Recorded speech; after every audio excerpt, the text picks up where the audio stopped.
Hi everyone, welcome to my channel education file. और इस video में हम पढ़ेंगे B.Ed से चाइल्डहुड एंड ग्रोइंग अप में से यूनिट 4 में से एक टॉपिक जिसका नाम है children living in urban slum, socially deprived girls और measures to bring improvement in their status. ठीक है, तो बहुत सिंपल सा टॉपिक है, बस देखते जाना और सुनते जाना।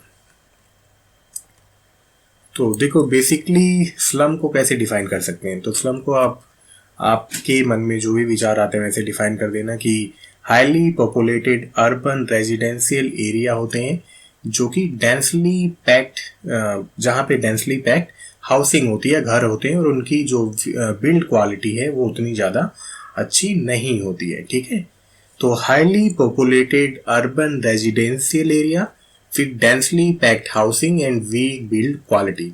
और जो स्लम है वो बेसिकली बहुत ज़्यादा क्यों बढ़ गई हैं? वो इसलिए बढ़ गई हैं क्योंकि अर्बनाइजेशन बहुत तेज़ी से हुआ है। अर्बनाइजेशन क्यों है? मॉडर्नाइजेशन के कारण, है ना, आधुनिकीकरण के कारण और वैश्वीकरण के कारण अर्बनाइजेशन बहुत ज़्यादा तेज़ी से हुआ है। मतलब शहरीकरण बहुत तेज़ी से हुआ है। तो लोग शहर में काम करने आते हैं और मेन सिटी में जगह बहुत ही ज़्यादा महंगी होती है। तो टाइम के साथ लोग धीरे धीरे आउटर स्कर्ट में या सबब एरिया में बसने लगते हैं। ठीक है, और यहाँ पे बेसिकली वो लोग होते हैं जिनकी इनकम बहुत ही ज़्यादा कम होती है और वो मेन सिटी में रहना अफोर्ड नहीं कर पाते हैं। ओके,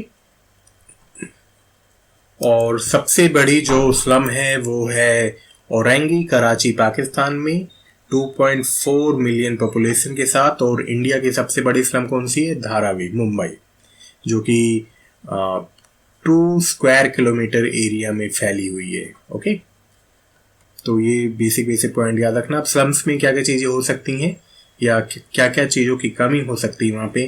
तो वहाँ पे प्रॉपर सैनिटेशन नहीं होता, क्लीन वाटर नहीं होता, इलेक्ट्रिसिटी नहीं होती, लॉ इन्फोर्समेंट भी या बेसिक सर्विसेज जो होती हैं, सड़क, पानी, या जो भी आप लिख सकते हो उसके बारे में लिख देना। अनऑथराइज्ड लैंड पे बसे होते हैं मोस्टली, जो स्लम्स होती हैं, झुग्गी झोपड़ी होती हैं। और क्या है? और ये माना जाता है कि जो वहाँ पे लोग रहते हैं बेसिकली लेबर क्लास रहते हैं, रिक्शा पुलर्स रहते हैं, या सर्वेंट्स रहते हैं, या ऐसे लोग रहते हैं जिनकी इनकम बहुत ही ज़्यादा लो है। ठीक है, बहुत ही ज़्यादा कम है और वो मेन सिटी में घर अफोर्ड नहीं कर सकते हैं, या जो भी सर्विसेज हैं उनको अफोर्ड नहीं कर सकते हैं। देखो, अब बेसिकली होता क्या, स्लम्स आपने देखा होगा मेन सिटी होती है और धीरे धीरे स्लम्स शहर के आउटर एरिया में या मार्जिनलाइज ग्रुप में किनारे पे अपने आप धीरे धीरे बसना स्टार्ट हो जाती हैं। क्यों? क्योंकि अनऑथराइज्ड लैंड है, कोई ज़्यादा पूछता नहीं है और सस्ता है ना। तो धीरे धीरे झुग्गी लगना स्टार्ट हो जाते हैं। और यहाँ पे बेसिकली जैसे शहर का आपने ऐसा किनारा जरूर देखा होगा जहाँ पे स्लम्स होती हैं और यहाँ पे लिविंग स्टैंडर्ड बहुत ही ज़्यादा लो होता है लोगों का। इन द सेंस, मतलब बिजली पानी नहीं होता, सड़क नहीं होती, और भी बेसिक एमिनिटीज नहीं होती हैं। ठीक है, मतलब प्रॉपर सैनिटेशन भी नहीं होता है।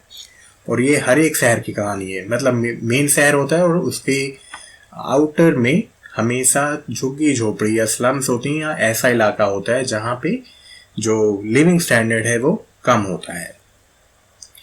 और बेसिकली आप मतलब अपनी लैंग्वेज में भी जैसे लिखना चाहो लिख देना है। तो ये है धारावी। एक जगह तो आप देख रहे हो बड़ी बड़ी बिल्डिंग है और दूसरी जगह क्या है? स्लम है, जहाँ पे टोटली जो सोशल स्टेटस है, पॉलिटिकल स्टेटस है, इकोनॉमिकल स्टेटस है, वो बिल्कुल यहाँ के कंपैरिजन में बहुत ही ज़्यादा डिफरेंट है ना। तो एक सड़क पार करते ही आप देख सकते हो कितना ज़्यादा बदलाव आ जाता है।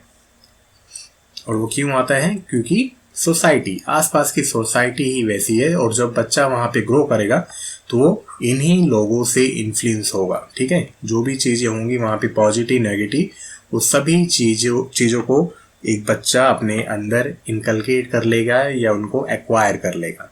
तो वही है, हमें सोशल साइकोलॉजी समझनी है इस टॉपिक में। अब स्लम्स का बच्चों पे क्या असर पड़ सकता है? लो लिविंग स्टैंडर्ड है ना, तो हो सकता है बच्चों को हेल्थ इश्यूज हो, है ना। डिस्क्रिमिनेशन हो सकता है सोशो इकोनॉमिकल बेस पे, पॉलिटिकल बेस पे। जैसा हमने पढ़ा, सिटी के बिल्कुल किनारे पे रहती है, स्लम्स बनी होती हैं, तो सोशली भी वो कट जाते हैं और पॉलिटिकली भी कट जाते हैं। मतलब ज़्यादा लोगों का ध्यान वहाँ पे नहीं जाता है और उसी के बेस पे डिस्क्रिमिनेशन भी होता है। और क्या है, हो सकता है पीयर या सोशल ग्रुप उनका ऐसा हो कि वो नेगेटिव चीजें ज्यादा सीख जाएं, जैसे ड्रग, अल्कोहल अब्यूज, स्मगलिंग या चोरी चकारी करना, दैट काइंड ऑफ थिंग। अब इम्प्रूवमेंट कैसे ला सकते हैं स्लम्स में? तो सबसे बड़ा हथियार है शिक्षा। शिक्षा ही ऐसी चीज है जिसको हम यूज करके स्लम्स की कंडीशन एनहेंस कर सकते हैं। स्लम इम्प्रूवमेंट की जा सकती हैं जिसके जरिए हम जो भी वहां पे लिविंग स्टैंडर्ड है उनको और ज़्यादा अच्छे तरीके से एनहेंस कर सकते हैं। ठीक है, हो सकता है वहाँ पे सैनिटेशन ले आए, वाटर ले आए, इलेक्ट्रिसिटी की और ज़्यादा अच्छी सुविधा कर दे। स्लम्स को रीडेवलप किया जा सकता है, मतलब स्लम्स को डिमोलिश करके और उनको फिर से बनाना नई एमिनिटीज के साथ। तो ये चीज़ें भी होती रहती हैं। या तो उनको रीसेटल कर सकते हैं, मतलब एक जगह से दूसरी जगह रीसेटल कर दें जहाँ पे उनको बेसिक एमिनिटीज के साथ सुविधा प्रोवाइड की जाए। एनजीओ, जो भी एनजीओ ऑलरेडी इस फील्ड में काम कर रही है उसको गवर्नमेंट और ज़्यादा स्ट्रेंथन कर सकती है और ज़्यादा मजबूत कर सकती है, पॉलिसीज बना सकती है जिसमें बहुत ही ज़्यादा अच्छे तरीके से ग्राउंड लेवल पे काम हो, है ना। तो इसमें वही पॉइंट है कि गवर्नमेंट पॉलिसीज बनाना और उनका इम्प्लीमेंटेशन बहुत ही ज़्यादा अच्छे तरीके से करना। चलो देन पढ़ते हैं सोशल डिप्रीवेशन या सोशली डिप्राइव्ड गर्ल। तो उससे पहले पढ़ते हैं सोशल डिप्रीवेशन होता क्या है या डिप्राइवेशन होता क्या है। तो इसको बेसिकली आप कैसे डिफाइन कर सकते हो कि ये क्या है, रिडक्शन और prevention of culturally normal interaction between an individual and the rest of society. मतलब रेस्ट ऑफ सोसाइटी को जो पर्टिकुलर चीज़ें मिल रही हैं वो एक पर्टिकुलर इंडिविजुअल या पर्टिकुलर ग्रुप ऑफ इंडिविजुअल्स को वो पर्टिकुलर चीज़ें नहीं मिल रही हैं, मतलब वो सामाजिक तौर पे डिप्राइव हो गए हैं या वंचित हो गए हैं पर्टिकुलर चीज़ों को हासिल करने के लिए या पाने के लिए। तो जब सोशल डिप्रीवेशन गर्ल्स के केस में होता है तो उसको हम क्या कहते हैं, सोशली डिप्राइव्ड गर्ल्स। मतलब जब ये गर्ल्स के साथ होता है या गर्ल्स जब सोशली डिप्राइव्ड हो जाती हैं तो उस टर्म को हम कहते हैं सोशली डिप्राइव्ड गर्ल, सामाजिक तौर पे वंचित गर्ल। मतलब सामाजिक तौर पे फिर बहुत सारी चीज़ें आती हैं, अभी हम आगे पढ़ेंगे। और इंडिया में तो पहले ये माना जाता था ना कि लड़की का जन्म हो गया तो भाई बहुत सारी चीज़ें उससे लिंक हो गई हैं, स्टेरियोटाइप बहुत सारे थे, बहुत सारी चीज़ें सुधरी हैं, लेकिन अभी भी बहुत सारे स्टेरियोटाइप लड़कियों के साथ जुड़े हुए हैं। और ऐसा भी नहीं है, बॉयज के साथ भी होता है। तो सोशली डिप्राइव्ड गर्ल के साथ क्या होता है भाई, लड़कों को ज़्यादा अहमियत दी जाती है गर्ल्स के कंपैरिजन में। जेंडर स्टेरियोटाइप है ना, कि आप पर्टिकुलर सेट ऑफ क्लॉथ पहन सकते हैं या रात में आप कहीं जा नहीं सकते हैं या जॉब करने नहीं जा सकते, पर्टिकुलर एजुकेशन नहीं हासिल कर सकते, अनइक्वल सैलरीज हैं, है ना। मतलब सेम काम के लिए हो सकता है गर्ल्स को कम सैलरी मिले, जो भी हायर पोजीशंस हैं वो मेल्स के हाथ में हो ताकि कंट्रोल अच्छे से किया जा सके। जो फैमिलीज हैं वो पैट्रियार्कल फैमिली है जहाँ पे मेल जो है वो लीडर है, ठीक है।